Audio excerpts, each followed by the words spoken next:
Você está ouvindo NetoCast, Direito, Tecnologia e Informação nas redes sociais.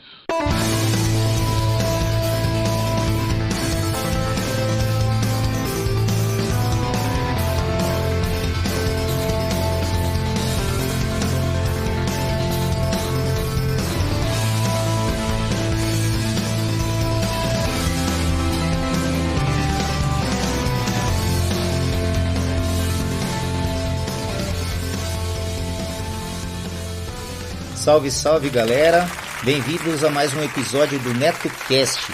Vocês podem acompanhar nossos podcasts pelo Facebook, também pelo Twitter, ou se preferirem, acessem diretamente o nosso blog no endereço www.josecastanhasneto.blogspot.com. Agradeço as pessoas que participaram e deixaram seus comentários em nosso blog, lembrando que vocês podem nos enviar as notícias de seus eventos, anúncios e sugestões pelo nosso e-mail drcastanhas@gmail.com. Este NetoCast chega até vocês com patrocínio de MAM Líder, tudo para construção. Vai construir ou reformar? Confira antes os preços e condições de materiais hidráulicos, elétricos, ferragens, ferramentas e tintas da MAM Líder. Lá você também encontra assistência técnica em fogões e aquecedores, conversão de botijão de gás para gás de rua e vice-versa. Passe na MAM, converse com o Maurício ou com a Ana e tenha a melhor qualidade pelo menor preço. A MAM Líder fica na Rua Santo Amaro, número 451, Bela Vista, São Paulo. Telefone 3105-1412. Giro NetoCast.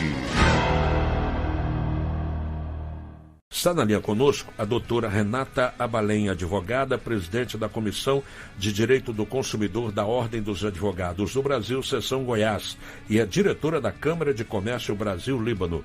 Doutora Renata, seja bem-vinda à Rádio Nacional, uma boa tarde. Boa tarde, Luciano. Boa tarde, ouvinte. Como estamos hoje nesse dia tão importante, né? Felizes, doutora, com a participação da senhora, claro. Muito obrigada, Luciano. Muito obrigada. Vamos trazer aqui um pouquinho mais de luz sobre esse assunto, porque muita gente, às vezes, você confunde o que é justiça com injustiça com o que é legal e ilegal. Não é? Nem sempre uma coisa que é justa, ela está contemplada nas leis. Para começar a nossa entrevista, doutor, o Anchieta Filho, ele já se manifestou em São Paulo. Então, vamos lá, São Paulo na linha. Muito obrigado, Luciano. Boa tarde, doutora Renata. Prazer em falar com a senhora. Doutora, vamos logo começar dirimindo as nossas dúvidas. O que é injustiça, doutora? Pergunta difícil. Será que você não pode passar esta? Porque injustiça é tudo aquilo que me fere, que fere o outro e que não está, como o Luciano falou, no contexto da legalidade. É aquilo que de uma forma ou de outra, dentro do arcabouço de leis, me fere, mas que foge, que é além, transcende o que é legal. A injustiça é todo aquele sentimento, aquela sensação de que alguma coisa não correu como esperado. Isso, olha, veja só, é um dos sentimentos mais difíceis que as pessoas podem passar. Só quem foi injustiçado sabe o que é uma injustiça. Nós falamos o seguinte: quando você analisa uma situação, foi injusto o que aconteceu com a prisão do fulano, ou foi injusta a forma como a ciclana foi mandada embora, ou foi injusto como o meu nome foi para o SPC. Então, essas situações, às vezes, eu tenho como prevê-las dentro de uma ordem legislativa, de um grupo de leis e normas, mas só o que fere integralmente a minha pessoa é injusto realmente. Eu não sei se eu estou sendo clara, porque a gente alcança até a filosofia nesse aspecto. Porque uma coisa é o que está na lei, outra coisa é aquele que me fere. Por exemplo, eu posso sofrer uma injustiça e ter uma decisão, ao ter uma decisão desfavorável ao meu pleito. Eu vou pleitear alguma coisa, perco na justiça o meu pleito, mas a decisão judicial foi injusta. Quantas vezes a gente vê isso acontecer? Quantas vezes? Ou seja, a justiça e a injustiça é uma coisa relativa. Relativo e intrínseco a cada pessoa. Uma coisa, o Luciano começou muito bem a nossa conversa, uma coisa é o que é legal, outra coisa é o que é injusto. Eu trabalho muito com direito do consumidor, se me permite, vou contextualizar alguma coisa. A Dona Maria teve o nome negativado na SPC. Eu vou pela coisa mais simples, que é uma coisa que acontece todos os dias. E em razão disso, ela perdeu oportunidades, ela perdeu a possibilidade de financiar um imóvel, a vida dela paralisou por 2 anos e ela teve um prejuízo significativo na vida dela, na gestão da vida dela. Paralisou a vida dela. E aí ela vai e entra com uma ação falando, olha, o fulano me negativou indevidamente, eu quero uma indenização. E aí o juiz mensura uma indenização em R$500. Ela ficou 2 anos sem conseguir as coisas que ela precisava, ela não conseguiu fazer um financiamento, e aí ela teve a vida paralisada e recebeu uma indenização de R$500. Isso é uma injustiça, porque eu só conseguiria mensurar realmente esse valor indenizatório se eu só pesasse tudo o que isso significou na vida dela. E quantas vezes a gente vê coisas assim, que são coisas insignificantes, que são coisas que, por exemplo, são milhares de ações de negativação indevida. E quantas houveram esse reflexo tão profundo na vida das pessoas. Doutora Renata, fala um pouquinho desse dia de combate à injustiça, por que é comemorado hoje, o que acontece? O que acontece é que nós temos que torcer para que o Poder Judiciário ele consiga aplicar a justiça. O Poder Judiciário e as autoridades, porque nós vamos assim além, vamos filosofar mesmo. A Dona Maria, que teve um problema, foi injustiçada, não recebeu o que ela deveria receber numa relação trabalhista, ela não teve uma sentença que tenha tido respaldo no coração dela contra aquela pessoa que fez um mal para ela ou que fez um mal para alguém que a conhece. E aí eu tenho essa injustiça essa injustiça normal, cotidiana nossa, porque é o que é o nosso dia a dia. Mas aí o que nos chama a atenção? Nos chama a atenção uma coisa que está acontecendo como essa no regime talibã, como essa no Afeganistão. Então, esse dia é um dia para que nós pensemos sobre isso, o que é injusto, até que ponto eu cometo injustiça, porque eu também cometo, embora essa justiça comemorada, essa injustiça que se chama atenção hoje, é uma injustiça legal dentro do Poder Judiciário. Luciano Barroso. Ok, doutora Renata, a senhora, atentamente ouvindo a senhora fala dessa questão da justiça e da injustiça. Bom, é uma interpretação individual, não é? E que deve se tornar uma interpretação coletiva para que haja um benefício para a sociedade. Agora, nesse caso, doutora, a interpretação também não depende, ou a formação individual não depende de ética na relação entre as pessoas, não se faz necessário que nós tenhamos uma postura mais ética para que o justo sempre prevaleça sobre a injustiça? Você usou a palavra certeira, o seu pensamento foi exatamente, o seu pensamento foi cirúrgico. A justiça ou a injustiça margeiam a ética, ou a ética margeia, é uma linha divisória muito tênue, porque não há, a injustiça, ela deflagra uma situação de antiética, de penúria, de sofrimento, porque a injustiça é isso, né? E aí, se a gente for discutir aqui, nós vamos lá na filosofia, nos primeiros tempos, nos primeiros filósofos, o que é, o que não é. Hoje, como é que, eu acho que talvez a pergunta também pudesse ser assim, como é que a justiça está sendo aplicada? A quem a justiça está, para quem a justiça serve nesse país? para quem a justiça serve. Em termos de impostos, em termos de relação de trabalho, em termos de relação consumerista, a quem ela serve? A quem o Poder Judiciário, que seria o guardião, né, da justiça, a quem ele serve? Para que ele está servindo?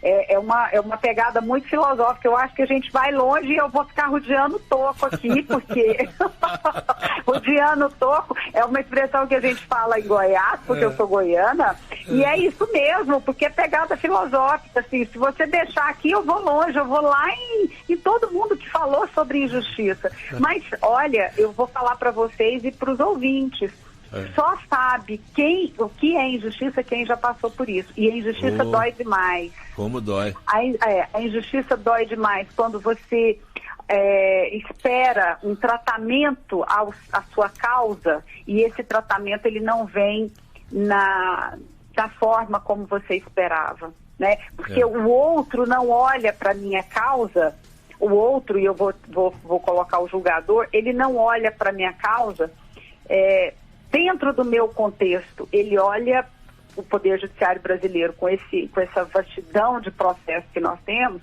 ele olha como número, né? E isso é uma coisa que aflige demais. Eu estou te falando isso dentro dessa condição de presidente da Comissão de Direito do Consumidor da OAB Goiás. Perfeito. O que a gente vê? Só vê injustiça. O consumidor hoje é o ser mais injustiçado do Brasil. E olha, eu não vou... É terrível. Ele é injustiçado quando ele vai voar de avião e o voo dele é remarcado para quando a companhia quiser, que a companhia vai pagar, restituir para ele daqui a 1 ano depois que ele comprou. Ele é injustiçado quando corta a energia dele, a água dele, quando o plano de saúde vai lá, tem um aumento estratosférico. Ele é injustiçado quando ele tem comorbidade, mas ele não entrou numa fila de prioridade na vacina.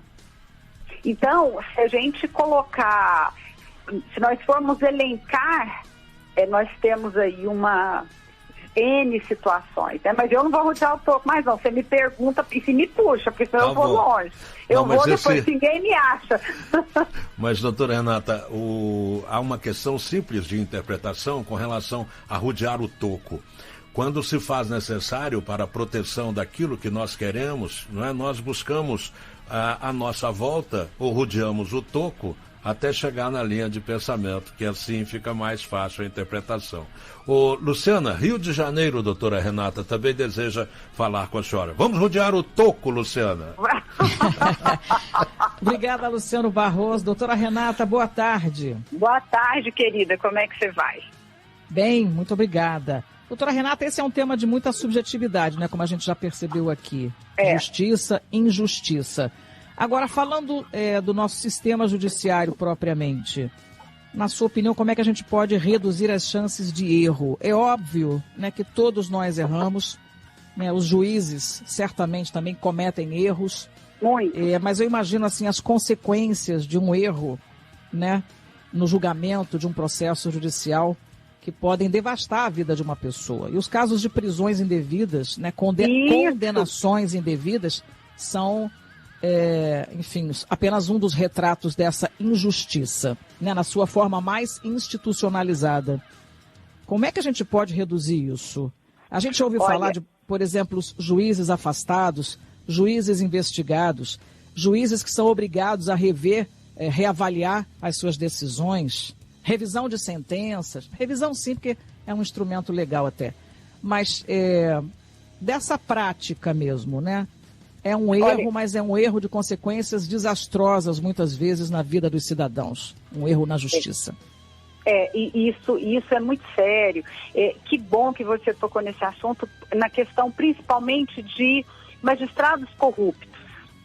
Né? A gente conhece histórias, a gente vê histórias, porque quando a gente viu abrindo as caixas pretas dos órgãos, e aí se escancarou a corrupção. Quando a gente vê abrindo caixa preta de algum lugar e transformando aquilo, vindo à tona.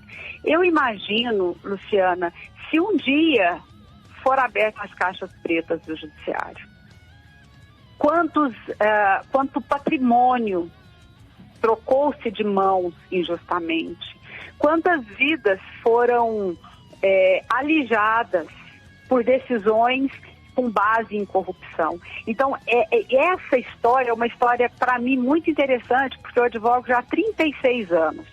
Em 36 anos, em Goiás, eu vi coisas, porque lá a justiça, há 36 anos atrás, nada era digitalizado, você conhecia todo mundo, você ouvia falar, tinha acesso aos autos, os autos, embora hoje a gente tenha mais acesso, mas quando você imagina que uma decisão, ela pode atrapalhar 1, 2, 3 gerações de uma família, de um grupo de pessoas. Quando você imagina que, por um descuido ou intencionalmente, uma decisão pode trazer um conflito e perder-se uma vida, por exemplo, no caso das condenações indevidas. Quantas vezes, qual que é o preço disso? Como é que se compensa isso? Isso não tem como compensar. Sejamos sinceros, a pessoa pode receber uma indenização, mas compensa? O que compensa por anos perdidos? Né? Como é que você vai mensurar os anos que você perdeu? Como é que você vai falar, não, é um ano, é um mês, não existe como é uma coisa que foi e não volta mais nunca. Então, a injustiça no judiciário, ela é muito mais grave, porque ela acontece numa esfera onde a pessoa busca justiça, onde a pessoa acredita, ela confia no sistema, porque ela não tem outro lugar para ir. Então, ela confia no sistema e, às vezes, ela pode ser surpreendida com golpes de injustiça. E aí, a injustiça se torna mais injusta, porque ela vem de um lugar onde ela deveria estar sendo oferecida a justiça. Bom, eu fico meio confuso isso, mas é bem isso aí. Sim, é a realidade. E eu fico aqui imaginando o nível de frustração, o seu nível de frustração, né, como advogada, trabalhando para os cidadãos, tendo a lei por instrumento de trabalho e o sistema judiciário como régua, né? E agora veja, eu vou contar uma outra história também. Empresas que entram na justiça contra a União, porque pagaram indevidamente alguma coisa e precisam receber.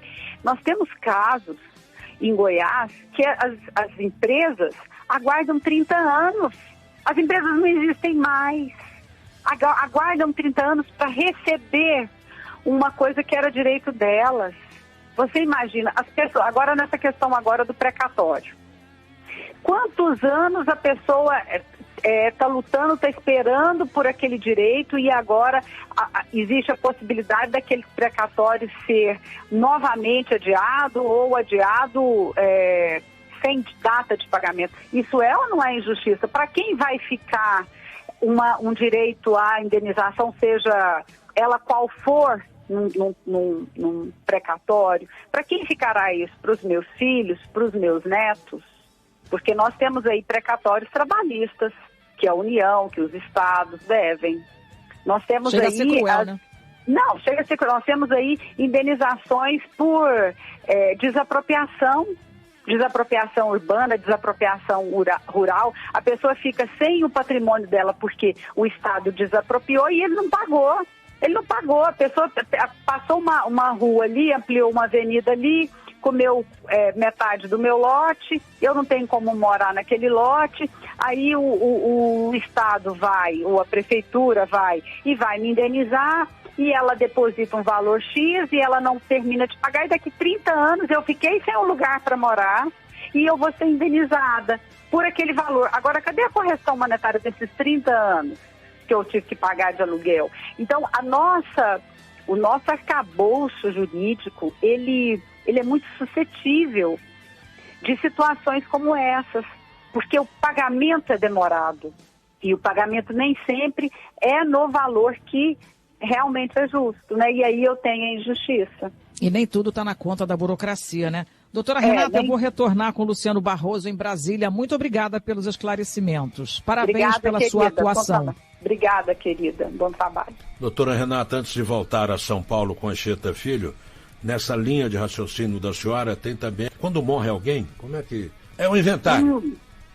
Olha, eu não sei se inventário ou tem outro nome, em vez de IN ter o O, porque não é possível.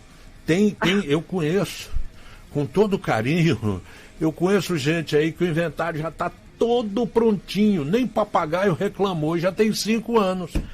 Eu sei de uma situação de um rapaz que está numa situação delicadíssima, dependendo dos outros para viver e não recebe o inventário. Porque e é isso, veja, o que é que paga isso? O que compensa isso? Uma demora no judiciário, e a gente pode falar assim, não, a demora do judiciário, o judiciário está sobrecarregado, e o que está acontecendo com o judiciário sobrecarregado? Nós estamos vendo a privatização da justiça, que é maravilhoso, por um lado é maravilhoso, mas por outro lado quem vai rever as decisões da justiça privatizada? O que é a justiça privatizada? São as cortes de mediação, são essas plataformas de negociação, inclusive do próprio governo. Então, quem é que vai rever essas decisões, essas composições? O leigo. Uma coisa sou eu entrar para brigar fazer uma reclamação, outra coisa é um leigo.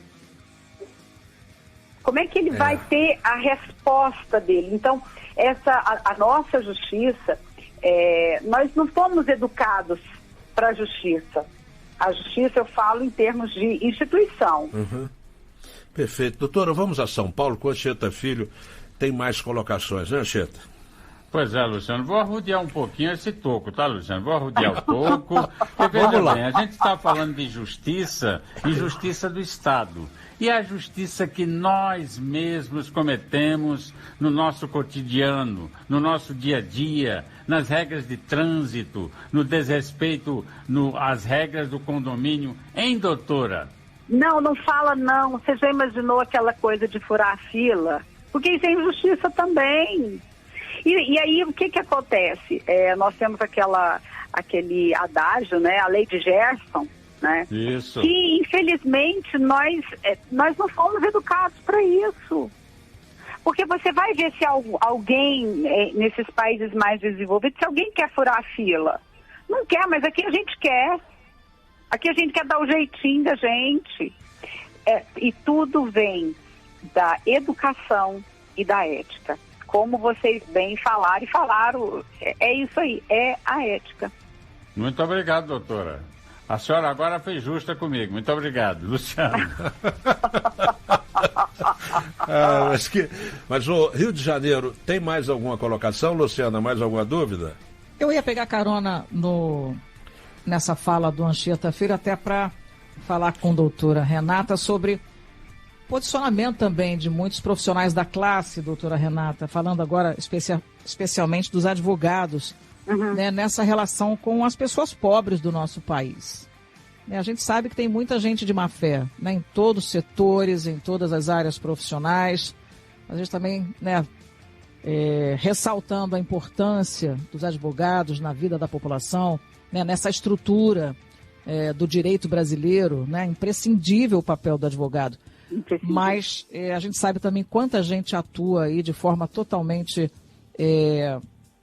desrespeitosa, especialmente quando se fala dos mais pobres no país. Queria a sua palavra agora para conscientizar, né, os profissionais que estão na posição, né, da defesa do direito, né, da defesa da lei, para enxergar os pobres brasileiros também. Bom, a hora que você estava falando, me veio a imagem de quando eu passei no vestibular.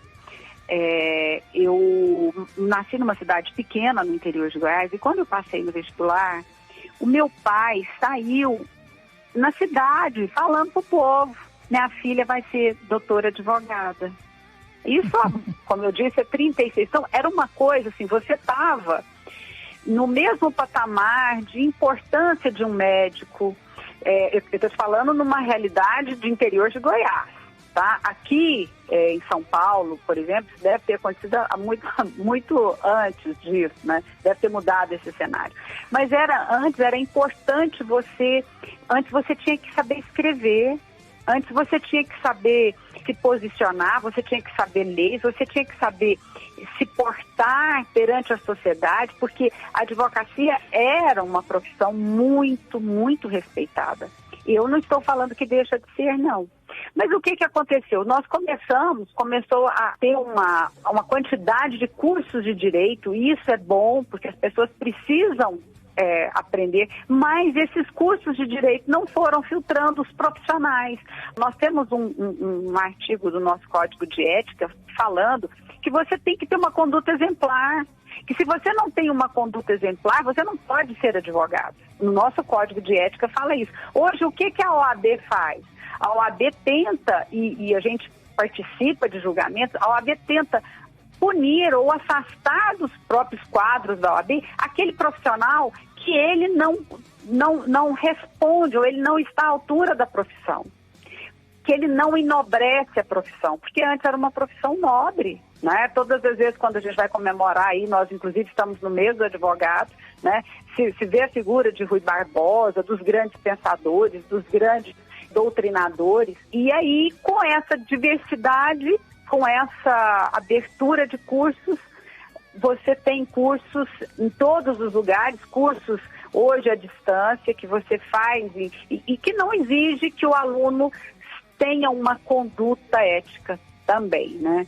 E isso é prejudicial. Mas a ordem, ela está buscando, com essas novas gestões da OAB, ela está buscando corrigir isso aí e punir o mal profissional e suspender a carteira da OAB do mal profissional. Por isso é que eu vou ser crucificada de falar isso aqui, mas eu vou falar, Renata, sou a favor do exame de ordem. Tem gente que faz exame de ordem 10 anos, mas ele pelo menos um filtro. Pelo menos a pessoa que passa no exame de ordem, ela tem que saber alguma coisa, porque o que a gente, até algum tempo atrás, o que a gente via de profissionais que escrevem e não conseguem se expressar em português é muito grande. Doutora Renata, muito obrigada pela reflexão. Um grande abraço aqui do Rio de Janeiro. E eu sempre digo às pessoas, olha, você quer alguma recomendação de advogado? Procura a OAB, né? Lá na OAB, consulta o registro do advogado, enfim, ali não tem erro. É sempre o que eu digo. É verdade. A pessoa muito obrigada, tem que ficar atenta, porque profissional ruim tem em todo lugar, né? A gente tem que ficar atento. Exatamente.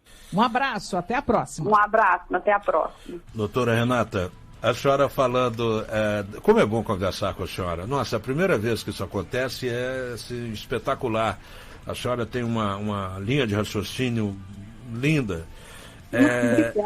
Nós temos, às vezes, que buscar esvaziar um pouco mais o coração e nos despir de certas coisas egoístas.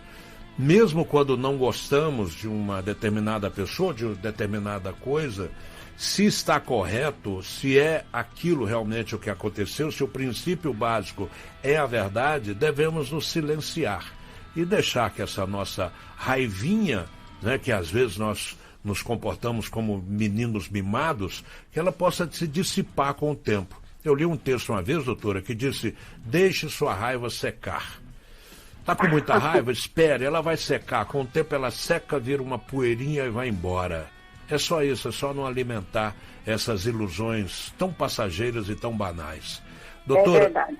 Agradeço demais a senhora aqui em nome dos meus colegas, a Luciana e o Anchieta em São Paulo. A senhora que é advogada, presidente da Comissão de Direito do Consumidor da Ordem dos Advogados do Brasil, Seção Goiás, e diretora da Câmara de Comércio Brasil-Líbano. E mais, doutora, a senhora quando falou do consumidor, eu falei, eu tenho que dizer isso a ela. O dinheiro é meu, eu compro onde eu quero e da maneira que eu quero. Se eu vou comprar uma coisa, aquela empresa não é boa, eu não compro, eu tenho opção. É isso mesmo. E a gente tem que se posicionar. Porque o problema é que nós não nos posicionamos.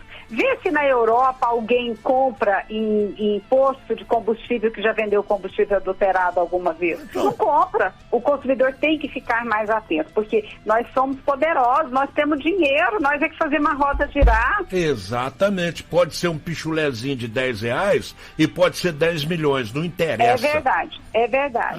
Não interessa mesmo. É isso. Doutora, obrigado. A senhora foi uma luz nessa escuridão. Tchau. Que isso. Um abraço. Tudo de bom. Um abraço, ouvinte. Até logo. Giro NetoCast. Seja um padrinho ou madrinha do NetoCast. Agora ficou mais fácil você apoiar o projeto do NetoCast.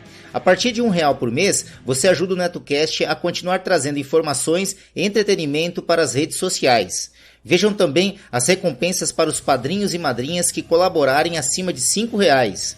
O conhecimento é nossa melhor arma. Acessem www.padrim.com.br/NetoCast. Quero deixar meus agradecimentos aos padrinhos do NetoCast. Pensador Louco, dos podcasts Som no Caixão, Desleituras, Necrofilmicon e Exadoff. Acompanhe o trabalho do Pensador Louco nas redes sociais e também pelo www.pensadorlouco.com. Yuri Brauli, do MongeCast, o podcast de entrevistas e bate-papo que irá te levar para o patamar de sapiência de um verdadeiro monge budista. Acessem www.mongecast.com.br. Danilo de Almeida, do Doublecast, o podcast de músicas, resenhas e indicações de bandas que irão fazer suas caspas virarem mandiopan. Acessem doublecastpodcast.blogspot.com.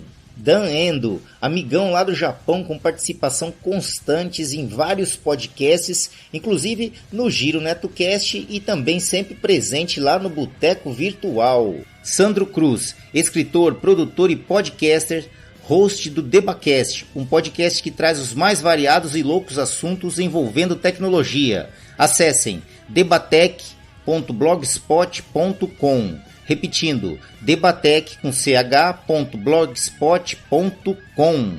Meus sinceros agradecimentos, pois suas contribuições são fundamentais para manter o NetoCast no ar. O conhecimento é nossa maior arma. Você que tem o aplicativo PicPay instalado em seu smartphone, agora também pode realizar suas contribuições diretamente pelo aplicativo. A partir de R$1, você ajuda a manter o NetoCast no ar. Isso mesmo, menos que um cafezinho. Procurem por @NetoCast diretamente em seu aplicativo PicPay e ajude o NetoCast.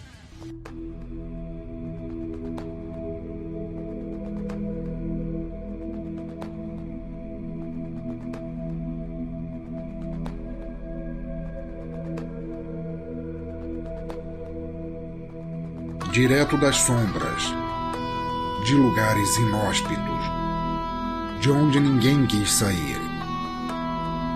Eles quebraram costumes e regras, deixando sua marca. Eles moldaram o mundo atual. Eles são nossos heróis sem capa, que devem sempre ser lembrados. Debacast Personalidades. Todas as faixas musicais utilizadas neste podcast, seja como fundo musical ou encerramento, possuem licença Creative Commons ou Royalty Free, sendo que as fontes e seus links estão relacionadas no post. Bom, é isso, galera. Quem tiver interesse em anunciar aqui no NetoCast, basta nos enviar um e-mail para drcastanhas@gmail.com, que remeteremos as quantidades de anúncios e os valores. Vamos ficando por aqui. Eu sei, galera, eu sei. Amanhã tem mais. Não esqueçam de seguir o nosso blog www.josecastanhasneto.blogspot.com e curtir a nossa página no Facebook www.facebook.com/NetoCast podcast, tudo minúsculo e emendado. Ou se preferirem, acessem diretamente a barra de pesquisa lá do Facebook, procurem lá NetoCast, tudo em maiúsculo. Assim que vocês visualizarem nosso alto-falantezinho branco e vermelho, acessem a página, dêem um curtir e ajudem o nosso programa. Além das redes sociais, Facebook, Twitter, o NetoCast também está disponível no Spreaker, Spotify, iTunes, nos agregadores para Android e aplicativo podcast para iPhone e iPad. Basta procurar por NetoCast nestas plataformas, assinar e acompanhar gratuitamente nossos episódios. É isso. Um abraço a todos e até o próximo episódio do NetoCast. Fui!